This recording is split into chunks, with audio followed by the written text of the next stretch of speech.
आइए आज हम क्लास 10th के एनसीईआरटी का बहुपद चैप्टर का फर्स्ट चैप्टर है 2.1। इसमें कहा गया है किसी बहुपद px के लिए y इजकल टू px का ग्राफ नीचे आकृति 2.10 में दिया है। प्रत्येक स्थिति में px के शून्यकों की संख्या ज्ञात कीजिए। तो देखना है फर्स्ट में ये आपको एक ग्राफ दिया गया है और इसमें x को x एक्सिस और y एक्सिस दिया गया है। आपको यह ध्यान रखना पड़ेगा कि x एक्सिस को हम क्या कहते हैं। x एक्सिस को हम भुज कहते हैं और y एक्सिस को हम कोटि कहते हैं। और x एक्सिस और y एक्सिस जहाँ पे प्रतिच्छेद करता है उसे हम मूल बिंदु कहते हैं, जिसे 0 से सूचित किया जाता है। आप यहाँ पे देखिए, इसमें अगर x एक्सिस को जब कोई रेखा जितनी बार काटती है या छूती है उसका उतना हल होगा। तो एक नंबर में देखिए, आपको यहाँ पे दिया गया है कि x एक्सिस और y एक्सिस दिया हुआ है, लेकिन ये जो रेखा है ये सिर्फ y एक्सिस को काट रहा है, y एक्सिस को प्रतिच्छेद कर रही है और x एक्सिस को तो कहीं प्रतिच्छेद नहीं कर रही है, इसलिए इसका हल एक भी नहीं होगा। चलिए अब फटाफट 2 नंबर का बनाते हैं। आपको ध्यान से देखना पड़ेगा। यहाँ देखिए, ये x एक्सिस या भुज, ये y एक्सिस कोटि और ये मूल बिंदु। आप देख रहे हैं जो ये लाइन जो खींची गई है, ये लाइन x एक्सिस को कितनी बार कट कर रही है या प्रतिच्छेद कर रही है या छू रही है। देखिए यहाँ से गौर से देखिएगा तभी ये सवाल बन पाएगा। तो देखिए x एक्सिस को यह रेखा ऐसे करके एक बार यहाँ पे काट रही है। y एक्सिस को नहीं देखना है, हमको x एक्सिस को देखना है कि यह रेखा कितनी बार छू रही है या प्रतिच्छेद कर रही है। तो यहाँ देखिए, इसे एक बार मतलब छू रही है, तो इसका हल कितना होगा, एक हल होगा। चलिए अब 3 नंबर का रोमन 3 में देखिए, ये x एक्सिस भुज हुआ, ये y एक्सिस कोटि, ये मूल बिंदु। तो देखिए x एक्सिस को कितना बार, ये है आपकी रेखा जिसका हमको इसको देख के हल निकालना है। तो x एक्सिस को देखिए, x एक्सिस को यह देखिए, एक यहाँ हुआ, उसके बाद यहाँ से आते आते फिर यहाँ दो यहाँ हुआ, फिर ये फिर से मुड़कर फिर से यह x एक्सिस को काटती है।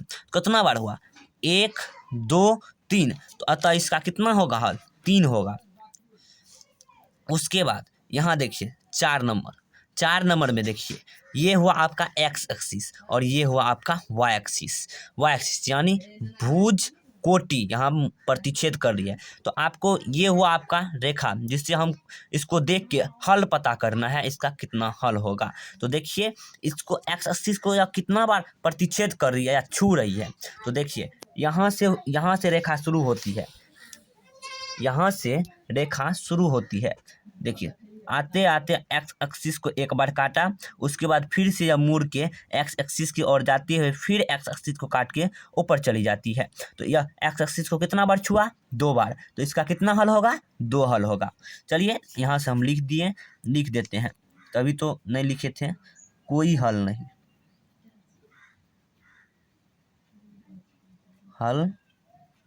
नहीं। यहाँ देखिए एक बार काटा तो एक हल,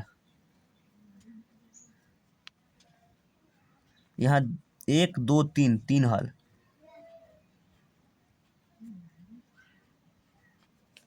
यहाँ देखिए 4 नंबर में 2 बार काटा तो 2 हल। फिर देखना है आकृति 5 में, ये फिर से ग्राफ दिया हुआ है और अपना लोग को इसमें निकालना है हल, कितना हल है इसमें। तो देखिए ये x एक्सिस और ये y एक्सिस, ये भुज, ये कोटि और यहाँ मूल बिंदु, यहाँ से रेखा प्रारंभ होती है।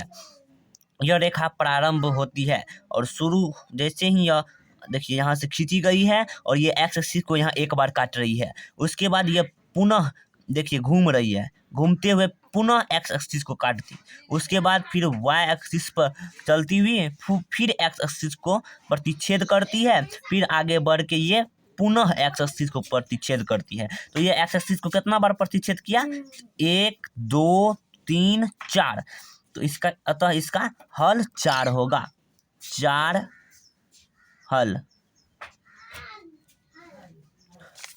देखिए अब आकृति 6 ग्राफ 6 में ये एक्स एक्सिस और ये वाई एक्सिस, भुज और कोटि और मूल बिंदु, यहाँ से पुनः रेख ये जो लाइन है ये शुरू होती है, एक्स एक्सिस को छुआ ऐसे करके हुआ, और ये एक्स एक्सिस पर ही हुआ, बाहर यहाँ नहीं हुआ, बाहर नहीं हुआ, तो ये एक के गो हुआ, मतलब यहीं छुआ है।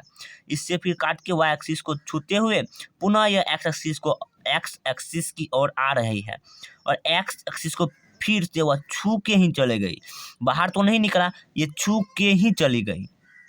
तो देखिए गिनिए कि कितना होगा हल, 1, और यहाँ तो बाहर नहीं निकला है जो 2 होगा, उसी पर लाइन पर है, तो ये भी एक्स एक ही हुआ, 1 2, यहाँ पर वही बात है, छू के ही निकल गई है, तो 3, इसके कितने हल होंगे, 3 हल होंगे, 3 हल होंगे।